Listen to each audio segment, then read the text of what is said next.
In a quiet valley surrounded by golden hills and whispering winds lived a young man named Aaric, with his father David and their loyal dog Leo. Their small wooden cottage stood on the edge of a vast field that shimmered under the sun. It wasn't much, but to them it was home, a place filled with laughter, prayers, and the warmth of simple living. Each morning, Eric woke up before dawn, following his father to the fields. Together, they tilled the soil, sowed seeds, and tended to their crops. The land was hard and the work tougher, yet there was something sacred about their labor. David often said, "Son, when you work with faith, the earth listens. God may not speak in words, but he answers through the fruits of your patience." Eric never forgot those words.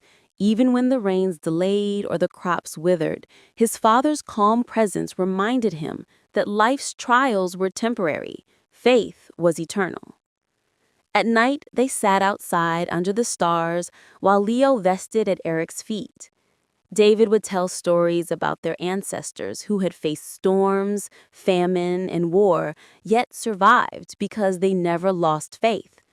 "Remember, Eric," he would say, "when everything seems lost, that's when faith begins its work." But one winter changed everything. The cold was harsh, and David's body, once strong and unshakable, began to fail. He coughed endlessly, his hands trembling even while holding his sons. The doctor who visited from the nearby town shook his head quietly. There was nothing left to do but pray. Eric stayed by his father's side day and night, bringing him warm soup, whispering words of hope, and reciting verses of comfort. Yet, deep down, he knew time was slipping away. One evening, as the last rays of the sun painted the fields gold, David called his son close. His voice was weak, but his eyes still shone with peace.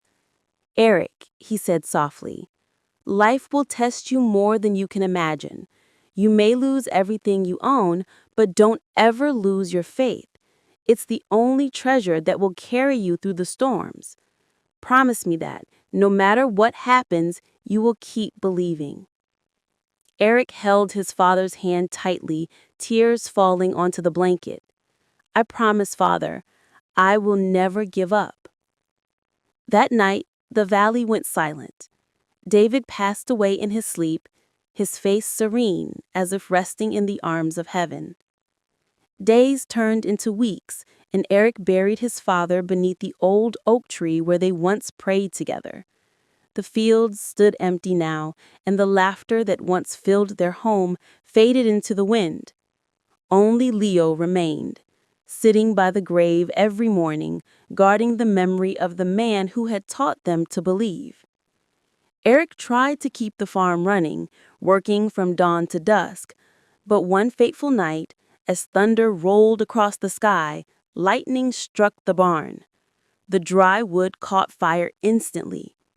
Flames roared and spread across the fields like a beast unleashed. Eric and Leo tried to fight it, but the inferno was merciless. By morning, everything, the crops, the tools, the cottage, was gone. All that remained was ash and silence. Eric fell to his knees near the ruins. For the first time, his heart wavered. "Why, God?" he whispered. "Haven't I already lost enough?" Leo nuzzled against his arm, whimpering softly as if reminding him of his promise. Eric looked up at the smoke curling into the sky and remembered his father's final words, "Don't ever lose your faith." He clenched his fist and stood. "No," he said to himself, "not now." With only a small bag of bread, a walking stick, and Leo by his side, Eric turned toward the distant mountains. He didn't know where the road would lead, but he knew one thing. His father's voice would guide him, even from beyond the grave. And so began a journey not just across the land, but through the deepest valleys of his soul. The path wound through dry fields, narrow woods, and cold streams. Some days they went without food. Other days they found a few berries or kind strangers who shared a loaf of bread. But more often than not, people turned them away. Poverty, it seemed, carried an invisible shadow that made others uncomfortable. Still, Aaric pressed on.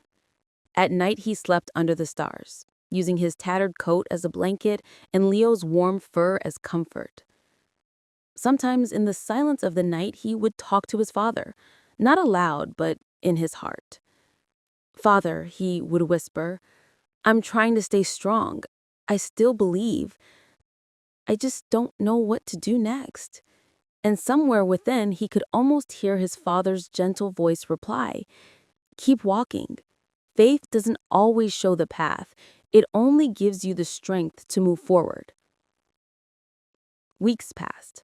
One afternoon, Aaric and Leo arrived at a small village nestled between two rocky hills. The people there looked weary and suspicious. Their eyes followed the strangers as they entered, a young man with torn clothes and a dog with tired eyes. Aaric approached a fruit seller and said politely, "Sir, I've traveled far and have nothing left. Could I work for a meal? Anything at all." The man frowned. "We've no work for outsiders," he muttered, waving him away. At a bakery, a woman shut her door the moment she saw Leo. "Take that dog away," she shouted. "We don't want trouble here." Aaric stood in the middle of the dusty street, feeling a wave of helplessness. He wasn't angry, just tired. The sun was setting, painting the sky in shades of crimson and gold. He looked around, searching for a place to rest, when an old man carrying firewood stopped beside him. "You seek shelter?" the old man asked. Aaric nodded. "Just for the night. I'll leave at dawn." The old man's eyes narrowed slightly. "There's a house at the edge of the forest. No one goes near it anymore. They say it's cursed, haunted by a restless spirit. But if you've nowhere else, you may try your luck there." Aaric bowed his head in gratitude. "Thank you, sir." That night, as darkness swallowed the village, Aaric and Leo followed the path into the woods. The wind whispered through the trees like a warning, and the moon hung low behind drifting clouds. At last they reached the house, an old crumbling structure covered in vines, its windows broken, its doors hanging loose. The air around it felt heavy, but Aaric wasn't afraid. He pushed the door open, and it groaned as if waking from a long sleep. Inside, dust danced in the faint moonlight. Broken furniture lay scattered, and cobwebs hung like curtains. Aaric made a small fire in the corner and sat beside it, sharing a piece of bread with Leo. "Home for now," he murmured, half smiling. Leo wagged his tail, curling up beside him. The crackle of the fire was the only sound until a faint whisper drifted through the hall. "Aaric." He froze. The voice was soft, almost like a breath carried by the wind.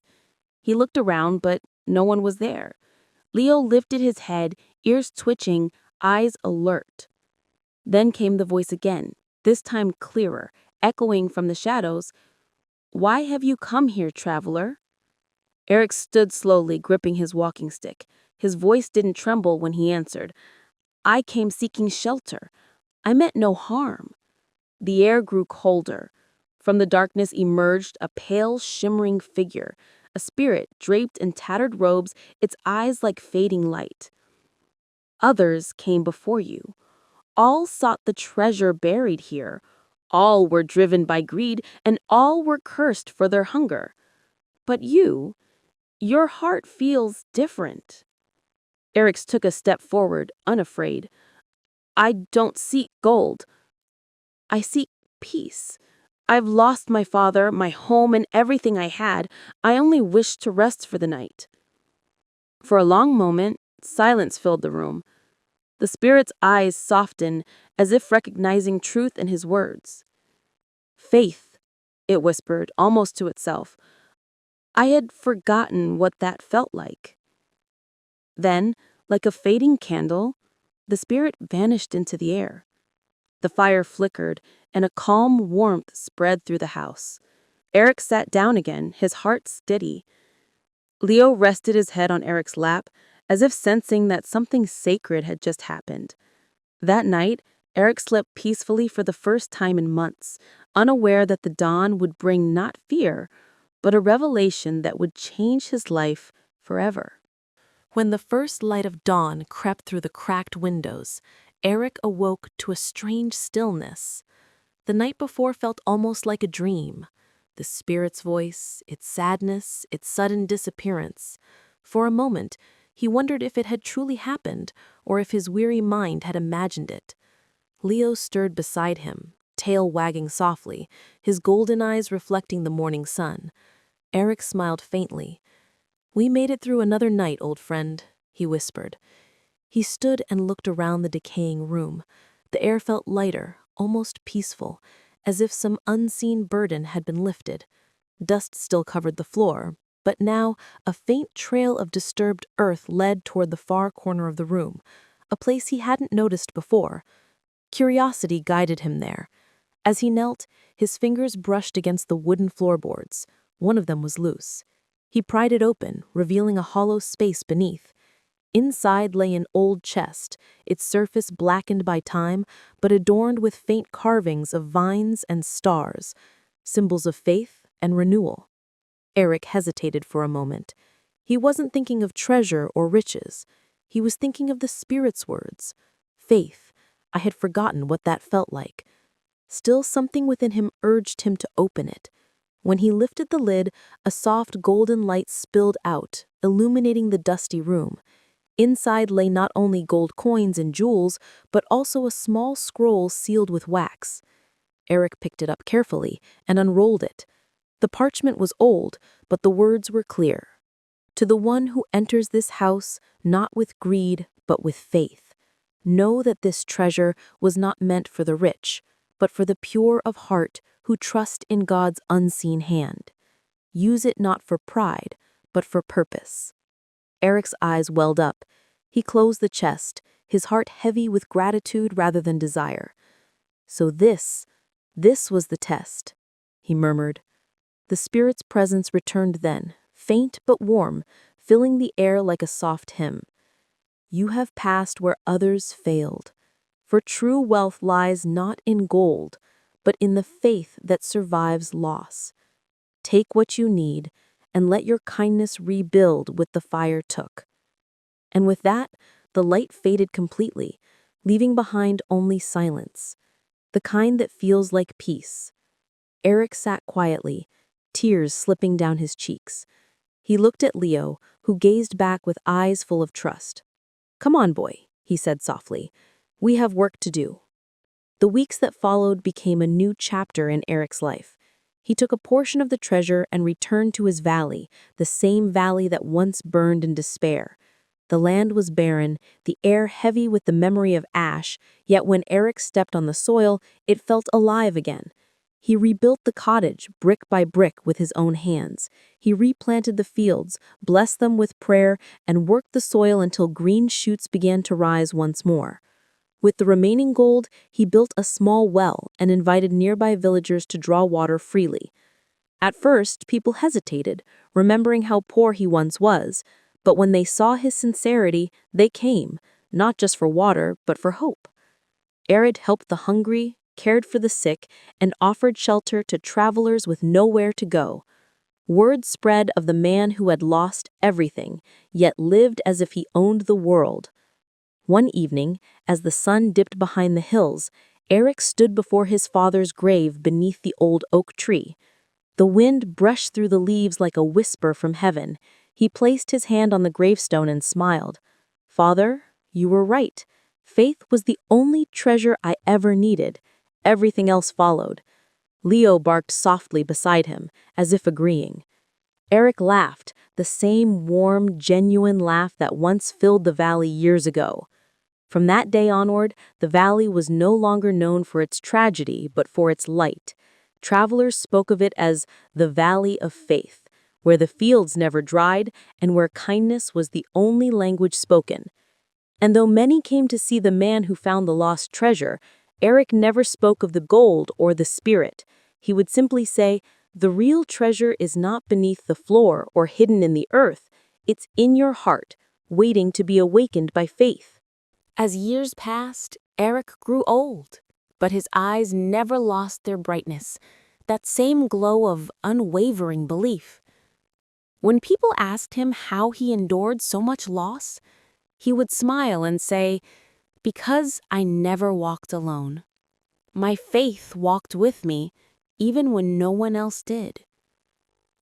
And somewhere, perhaps beyond the veil of the living, his father's voice would still echo through the valley, gentle, proud, and eternal. "You kept your promise, my son."